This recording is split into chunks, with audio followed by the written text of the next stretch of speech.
സ്വർണ്ണമയൂരം സ്വർണ്ണമയൂരം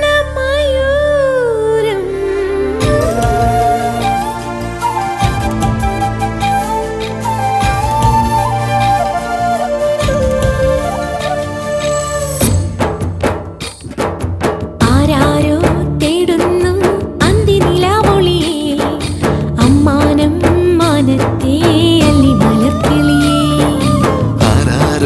തേടുന്നു മുല്ലമുളങ്കുഴലിൽ പിന്നെയും ചാഞ്ചാടും ചെല്ലമഴത്തുള്ളിയേ കനവ് പോലെ പുതു കവിത പോലെ കടൽ പോലെ കാറ്റു പോലെ ഓർമ്മയിൽ ആരാരോ തേടുന്നു അന്തിനിലാവൊളിയെ അമ്മാനം മാനത്തെ അല്ലി മലർക്കിളിയേ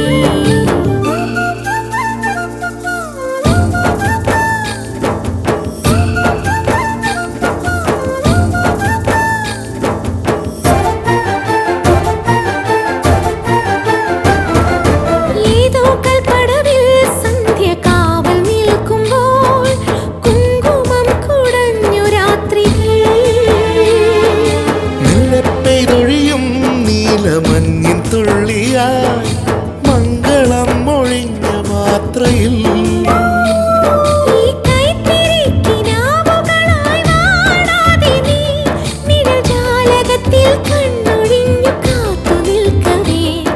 വസന്തകാലമാണൊരുത്സവം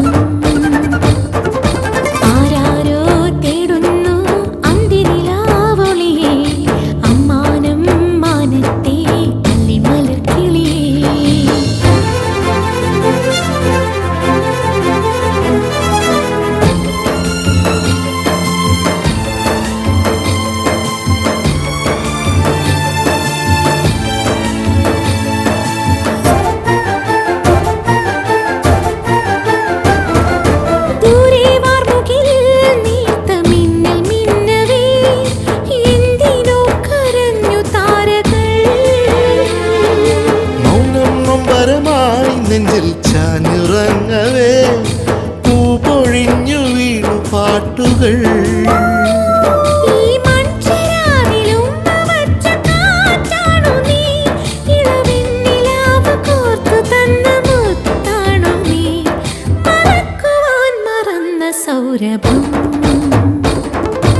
ആരാരോ തേടുന്നു അന്തിനിലാവൊളിയെ അമ്മാനം മാനത്തെ അല്ലി മലർക്കിളിയേ കനവ് പോലെ പുതു കവിത പോലെ കടൽ പോലെ കാറ്റു പോലെ ഓർമ്മയിൽ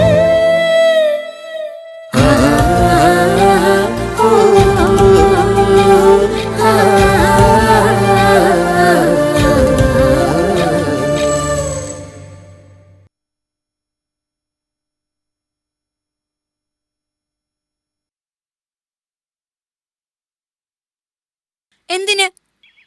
ദേ എനിക്ക് ഇഷ്ടമല്ല കേട്ടോ എന്റെ പുറകെ ഇങ്ങനെ നടക്കുന്നത്. എന്നാ ഉമ്മ ഒരു കാര്യം ചെയ്യ്, കുറച്ച് പതിയെ നടക്ക്, ഞാൻ മുന്നിൽ കയറി നടന്നോളാം. ദേ ശരത്തെ, എനിക്ക് ദേഷ്യം വരുന്നുണ്ട് കേട്ടോ. ഇങ്ങനെ ശല്യം ചെയ്യരുതെന്ന് പല പ്രാവശ്യം പറഞ്ഞിട്ടുണ്ട് ഞാൻ. ശല്യം ചെയ്യല്ലോ, ഇഷ്ടപ്പെടുന്ന ഒരു ശല്യമാണോ? അതെ, ഏട്ടന്മാരാരെങ്കിലും ഇപ്പൊ ഇങ്ങോട്ട് കണ്ടോണ്ട് വരണം. നിലത്തുനിന്ന് പൊങ്ങാത്ത പെങ്കൊച്ച അതിന്റെ കയ്യിലിരിപ്പ് ഇതാണെന്ന് വിചാരിക്കില്ലേ? അപ്പൊ ഏട്ടന്മാരെ വിചാരിക്കുന്നുള്ള കുഴപ്പമേ ഉള്ളൂ, അല്ലാതെ ഉമ്മയ്ക്ക് ഇഷ്ടക്കേടൊന്നുമില്ല. ഉണ്ട്. ഇയാളൊന്ന് പോയേ. ലോകത്ത് എന്തോരം പെണ്ണുങ്ങളുണ്ട്, അതിൽ ഈ കുരുട്ടടയ്ക്ക പോലെ ഇരിക്കുന്ന എന്നെ മാത്രമേ കിട്ടിയുള്ളൂ. ഇത് എന്തൊരു കഷ്ടമായത്.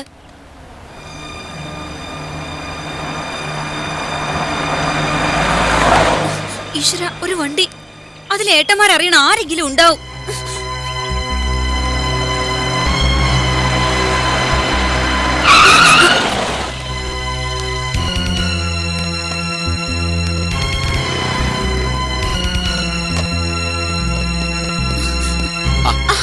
നിൽക്കുമേ, ഞാൻ നിന്നെ കാണാൻ വന്നതാ.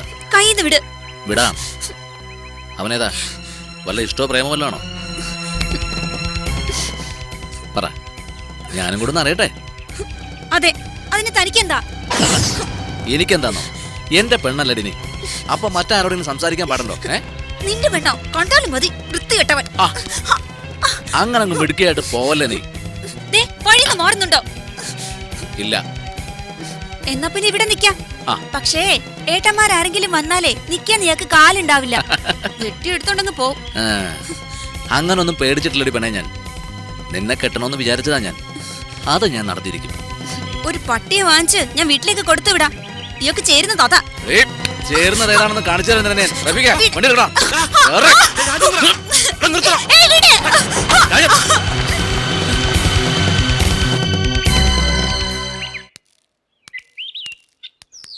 ഒരുപാട് വൈകുമോ സ്വാമി വരാൻ? ഏയ്, ഇന്ന് പണിക്കാർ ഒരുപാടില്ലേ. കൂടിപ്പോയാൽ 1 മണിക്കൂർ, അതിനപ്പുറം വരാം. ശരി.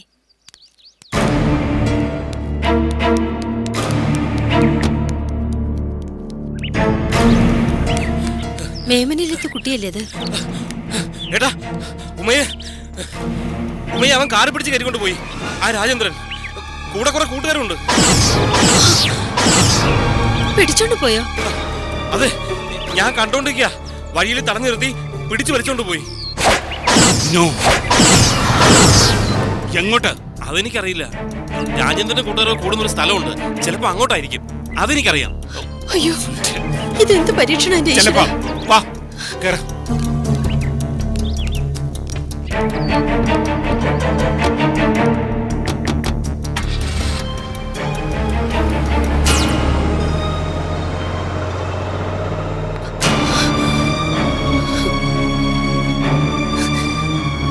അവിടെ കളിക്കും.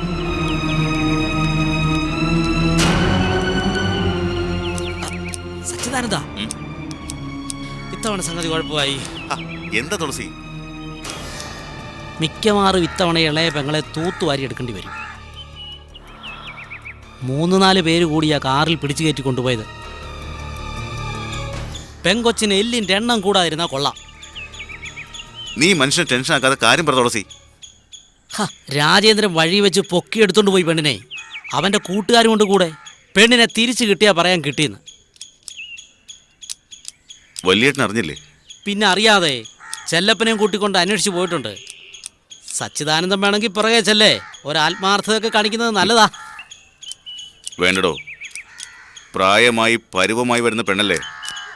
എല്ലാം കഴിഞ്ഞിട്ട് കരഞ്ഞു വിളിച്ച് വരുമ്പോൾ മടിയിൽ പിടിച്ചിരുത്തി ആശ്വസിപ്പിക്കാം. അതല്ലേ അതിൻ്റെ ഒരു ശരി. തൽക്കാലം രാജേന്ദ്രനുമായിട്ടൊരു യുദ്ധത്തിന് വലിയേട്ടനും ചെറിയേട്ടനും ഒക്കെ നല്ലത്. മേല് നോവുന്ന പണിയൊക്കെ അവർക്ക്. അവസാനത്തെ സെന്റിമെന്റ്സിൽ ഞാൻ സ്കോർ ചെയ്തോളാം.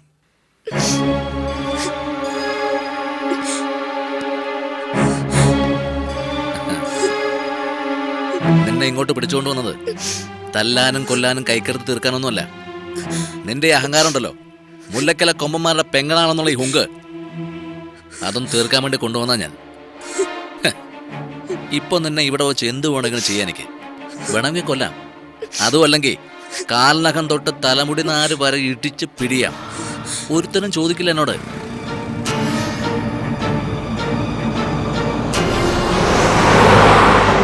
പറ, എനിക്ക് എന്ത് കുഴപ്പമുണ്ടായിട്ട് നീ എന്നെ വേണ്ടാന്ന് പറയുന്നത്? എനിക്ക് ഇഷ്ടമല്ല നിങ്ങളെ. ഇഷ്ടപ്പെടണം. ഇഷ്ടപ്പെട്ടേ പറ്റൂ നീ. ഇല്ലെങ്കിൽ ഇതിനകത്തുനിന്ന് ഇതേ രൂപത്തിൽ നീ പുറത്തു പോകില്ല. നഷ്ടപ്പെടും, പലതും നഷ്ടപ്പെടും. ആങ്ങളമാർക്ക് കാണാൻ കൊച്ചു പെങ്ങളുടെ ദയനീയമായ രൂപമായിരിക്കും ബാക്കിയുണ്ടാവുക. എന്തു പറയുന്നു നീ? എനിക്ക് ഇഷ്ടമല്ല. എനിക്ക് കണ്ടൂടാ നിങ്ങളെ. ഇഷ്ടമല്ലാത്തത് നീ നല്ല ആമ്പിളരെ കാണാത്തോണ്ടാ. ഡെന്നിസേ, മുൻവശത്തെ വാതിലടച്ചാൻ കുറ്റിയിട്ടേക്ക്. ഇവളെ കൊണ്ടൊന്ന് ഞാൻ ഹരിശ്രീ എഴുതിക്കാൻ പോവാ.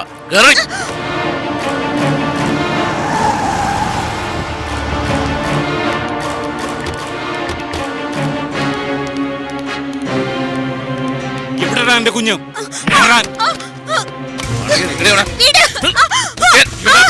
എന്റെ കുഞ്ഞിനെ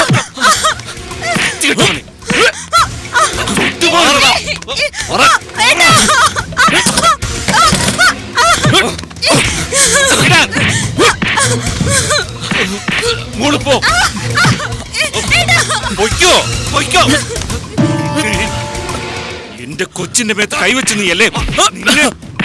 ഞാൻ ശരത്തെ പിടിക്കണേ.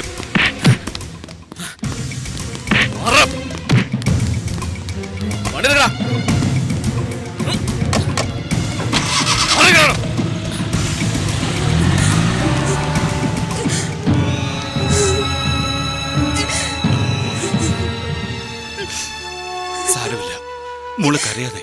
വല്യേട്ടൻ വന്നില്ലേ? പേടിച്ചു പോയി വല്യേട്ടാ ഞാൻ.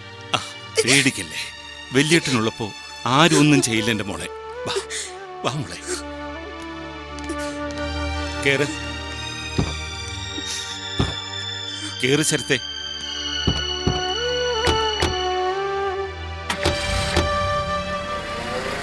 സ്വർണ്ണമയൂരം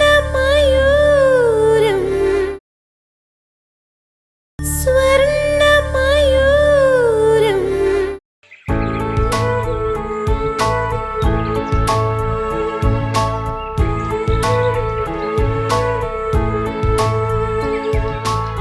എന്താ ഇത്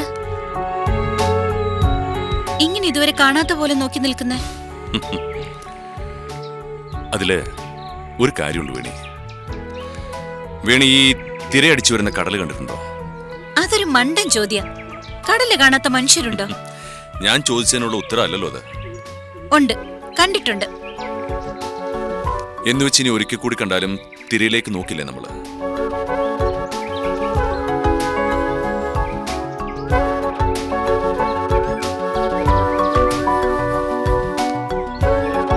രാത്രിയും പകലും മിക്സ് ചെയ്ത് ചുവപ്പാകുന്ന സന്ധ്യ അതുപോലാണ്. ആകാശവും നക്ഷത്രവും നിലാവും പോലെ പ്രകൃതിയിൽ അങ്ങനെ ഒരുപാടുണ്ട്, എത്ര കണ്ടാലും മതി വരാത്തവ.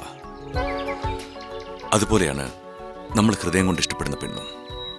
കാണും തോറും കാഴ്ചയുടെ സൗന്ദര്യം കൂടും. രഘുവേട്ടന്റെ സംസാരത്തില് സാഹിത്യം വല്ലാതെ വന്നു കയറുന്നുണ്ടല്ലോ. എഴുതുമായിരുന്നു മുൻപ്? എഴുതാൻ ശ്രമിച്ചിട്ടുണ്ട് പണ്ട്. പക്ഷെ എഴുതി വാരിയേക്ക് അയച്ചു കൊടുത്തൊക്കെ ഒരാഴ്ചക്കകം മടങ്ങി വന്നിട്ടുമുണ്ട്. അതൊക്കെ പണ്ടാ. എടപ്പള്ളിയും ചങ്ങമ്പുഴയൊക്കെ ഒരു കാര്യവും ഇല്ലാതെ മനസ്സിൽ കയറിയിരുന്ന് ബഹളം വെച്ചുകൊണ്ടിരുന്ന കാലത്ത്. കവിത ഒരിക്കലും ക്രേസ് ആയിരുന്നില്ല എനിക്ക്. ആകെ ഇഷ്ടപ്പെട്ടത് ബിഥോവനെയായിരുന്നു. Moonlight Sonata. അന്ധതയ്ക്കും ബധിരതയ്ക്കും മുകളിൽ നിലാവ് കൊണ്ട് ഗീതം എഴുതിയത് ഒരത്ഭുതമായി തോന്നിയതുകൊണ്ട് മാത്രം.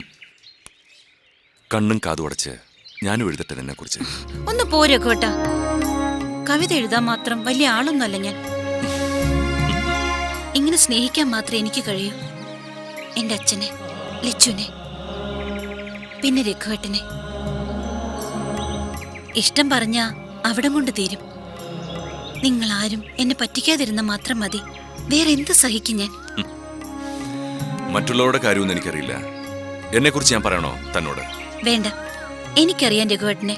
തമാശയ്ക്ക് ഒരു കളവ് പറയാൻ പോലും പറ്റില്ല. ഇത്രയ്ക്ക് പാവം പിടിച്ച പെണ്ണാണോടോ കമ്പനിയുടെ മോഡലൊക്കെ ആവാൻ പോകുന്നത്? കണ്ടോ, രഘുവേട്ടൻ നിർബന്ധിച്ചോണ്ടല്ലേ ഞാൻ സമ്മതിച്ചത്. താൻ ഇത്തിരി പോപ്പുലർ ആവണോന്ന് എന്റെ മനസ്സിലുണ്ടോ മോഹം? കൊള്ളാവുന്നൊരു ഫിഗറാടോ താൻ. അത് തനിക്ക് മനസ്സിലാവാത്തോണ്ടാ. എന്റെ ഈശ്വര, സംസാരിച്ചെന്ന സമയത്രേ പോയത്. ഇന്ന് വീട്ടിൽ ചെല്ലുമ്പോ കൊല്ലു അച്ഛൻ. സാരില്ല, ഞാൻ കൊണ്ടാക്കാം. അയ്യോ, അത് ശരിയാവില്ല. അതേ ശരിയാവൂ. നടക്ക. ബാ.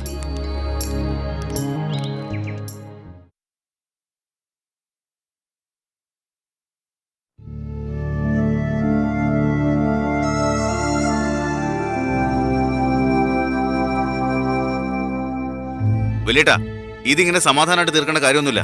അവൻ എന്ത് ചെയ്യണമെന്ന് എനിക്കറിയാം. അത് ഞാൻ ചെയ്തോളാം. വെറുതെ ഇരിക്കും സച്ചു. നീ എന്ത് ചെയ്യാൻ പോവാ? അവന്റെ കൈ ഇങ്ങ് വെട്ടിയെടുക്കുക ഏട്ടത്തി. നമ്മുടെ ഉമ്മയെ തൊട്ടവന് ഇനി ആ കൈ ഇല്ലാതിരിക്കുന്ന നല്ലത്. ഇനിയും വഴക്കിനൊന്നും പോണ്ട. ആവശ്യത്തിന് ബഹളം ഉണ്ടാക്കിയിട്ടാ വല്യേട്ടൻ വന്നിരിക്കുന്നത്. തന്നെയല്ല, നമ്മുടെ കുട്ടിക്ക് കുഴപ്പമൊന്നും ഉണ്ടായില്ലല്ലോ. കുഴപ്പമുണ്ടായിരുന്നെങ്കിലോ എങ്ങനെ സഹിക്കായിരുന്നു ഞാൻ? സാരമില്ല മോനെ, ദേവി പറഞ്ഞാൽ ശരി.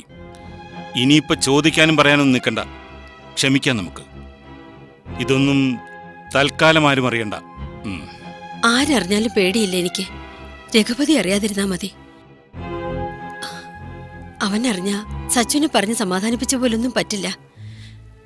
കൈ വെട്ടൂന്നല്ലേ ഇവൻ പറഞ്ഞുള്ളൂ. രഘുപതി ആണെങ്കിൽ വെട്ടിയെടുത്തിട്ടേ പിന്നെ സംസാരിക്കൂ. നേരാ, രഘുപതി അറിയിക്കേണ്ട ഒന്നും. ഇതെന്താ മോളിങ്ങനെ മിണ്ടാതിരിക്കുന്നേ? മോൾക്കൊന്നും പറ്റിയില്ലല്ലോ.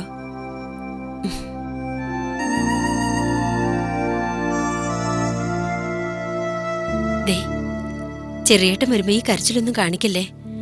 നല്ല കുട്ടിയായിട്ടിരിക്കണം കേട്ടോ. വാ.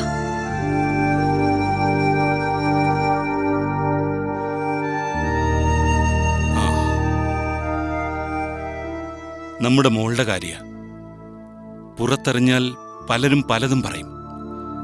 അതുകൊണ്ട് ക്ഷമിക്കാം നമുക്ക്. എന്താ? വലിയേട്ടൻ പറയും പോലെ അല്ലാതെ കേട്ടിട്ടുണ്ടോ ഞാൻ ഇതുവരെ?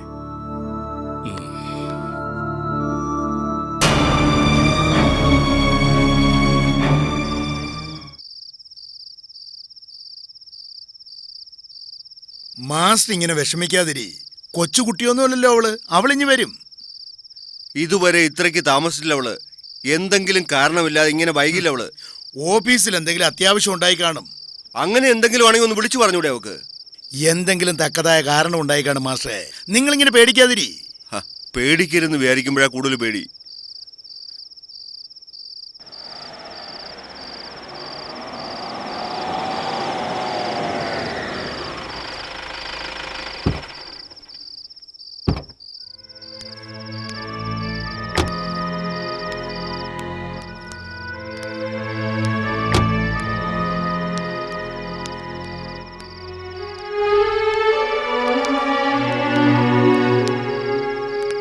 ഇതെവിടെയായിരുന്നു നിങ്ങള്?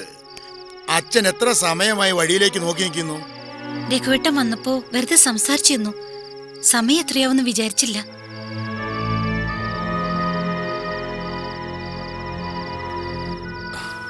വൈകിയൊന്നും തോന്നിയതുകൊണ്ടാ ഞാനും കൂടെ പോകുന്നത്. വഴി മുഴുവൻ ബ്ലോക്കായിരുന്നു. അതാ ഇത്ര വൈകിയത്. മോനിരിക്കെ. വേണ്ടച്ചാ, ഇരുന്നാ നേരം വൈകും. ഇവിടുന്ന് 2-2.5 മണിക്കൂർ എടുക്കും അങ്ങെത്താൻ. ഞാൻ ഇറങ്ങട്ടെ. ശരിയാ, രാത്രിയായ അവിടെയും വിഷമിക്കും. ശരിയെന്നാ. രഘുപതി,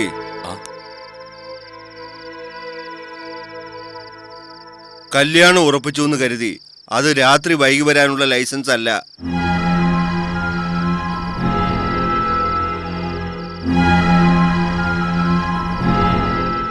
ക്ഷമിക്കണം, ഇനി അങ്ങനെ ഉണ്ടാവില്ല.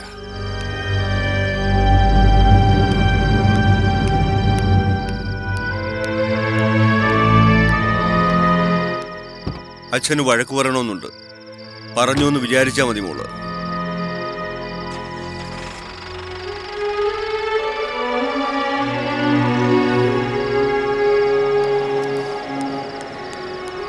എന്താ മാഷേ ഇത്? ആ കുട്ടി വല്ലാതെ വിഷമിച്ചു പോയിരിക്കുക. വേറെ ആരെയും കൂടെ അല്ലല്ലോ പോയത്. ദേ, അകത്ത് പോയിരുന്ന് കരയായിരിക്കും അത്. മാസ്റ്റർ അങ്ങോട്ട് ചെല്ല്. ചെല്ലു മാസ്റ്ററെ.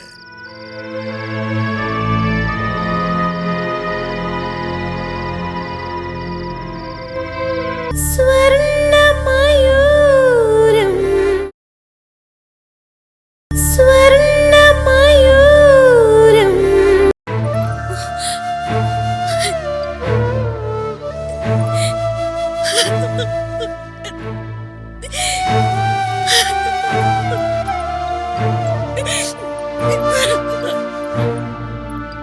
മോളെ, അച്ഛൻ പറഞ്ഞ വിഷമമായോ മോക്ക്? ഇല്ല, അച്ഛൻ ഒന്നും പറയാത്തേല എനിക്ക് സങ്കടം. ഇങ്ങനെ വിഷമിക്കാതെ എന്നൊന്ന് വഴക്ക് പറയച്ച. രഘുവേട്ടനായതുകൊണ്ടാ ഞാൻ. അച്ഛൻ അറിഞ്ഞൂടെ എന്നെ? തെറ്റായിട്ട് എന്തെങ്കിലും ചെയ്യോ അച്ഛന്റെ മോള്? ഇല്ല, എല്ലാം അച്ഛനറിയാം. എന്നാലും പേടിയാ മനസ്സില്. മക്കളെ കുറിച്ച് പേടിക്കാത്ത അച്ഛനമ്മമാരുണ്ടാവില്ല. എന്റെ മോക്ക് അമ്മയുണ്ടായിരുന്നെങ്കിൽ അച്ഛൻ ഇത്രയും പേടിക്കില്ലായിരുന്നു. കല്യാണമൊക്കെ ഇങ്ങനെ അടുത്ത് വരുമ്പോ ആകെ ഒരു അങ്കലാപ്പ അച്ഛന്. അതിന്റെ കൂടെ ഇങ്ങനെ താമസിച്ചൊക്കെ വരുമ്പോ അച്ഛൻ എങ്ങനെ സമാധാനമായിട്ടിരിക്കുന്നേ? ഇത്ര വൈകുമെന്ന് വിചാരിച്ചില്ല അച്ഛ. രഘുവേട്ടന്റെ കൂടെ ആയതുകൊണ്ട്. കെട്ടാൻ പോകുന്ന ചെറുക്കന്റെ കൂടെ ആണെങ്കിലും ഒരു പരിധി വിട്ട് സംസാരിച്ച് നിൽക്കരുത്. ഈശ്വരൻ ഒരു ബന്ധം കൂട്ടിച്ചേർക്കുന്നത് താലിച്ചേരലൂടെ മാത്ര. കല്യാണത്തിന് ആ ദൈവാനുഗ്രഹം കിട്ടണമെങ്കിൽ മനസ്സ് തെളിനീര് പോലെ ശുദ്ധമായിരിക്കണം. ഞാൻ മോള് തെറ്റൊന്നും ചെയ്തെന്നല്ല പറഞ്ഞത്. പക്ഷേ ചൊല്ലി പറഞ്ഞു കൊണ്ടു നടക്കാൻ അമ്മയില്ല എന്റെ കുട്ടിക്ക്. ആ ഓർമ്മ വേണം. അമ്മ പറഞ്ഞു തരുന്ന പോലൊന്നും പറഞ്ഞു തരാൻ അച്ഛനറിയില്ല. എനിക്ക് മനസ്സിലാവുന്നുണ്ട് അച്ഛ. അച്ഛനൊന്നും പറഞ്ഞില്ലെങ്കിലും എനിക്കറിയാം അച്ഛന്റെ മനസ്സ്. കുറച്ചു ദിവസം കഴിഞ്ഞ് മറ്റൊരു വീട്ടിൽ ചെന്ന് താമസിക്കേണ്ടതാ. ഇവിടുത്തെ സാഹചര്യങ്ങളൊന്നും ആയിരിക്കില്ല ഇവിടെ. ചിലപ്പോ മോള് പ്രതീക്ഷിച്ച പോലൊന്നും ആയിരിക്കില്ല അനുഭവങ്ങള്. എന്തു വന്നാലും പൊരുത്തപ്പെട്ടു പോകണം. ഇതല്ല, രഘുപതിയുടെ വീടായിരിക്കണം സ്വന്തം വീടായി കണക്കാക്കേണ്ടത്. അച്ഛനോടുള്ളതിനേക്കാൾ സ്നേഹം അവിടെ ഉള്ളവരോടായിരിക്കണം. മരുമകൾക്ക് മകളുടെ ഉത്തരവാദിത്വം മാത്രമല്ല, അമ്മയുടെ ചുമതല കൂടി ഉണ്ടാകണം ചെന്ന് കയറുന്ന വീട്ടിൽ.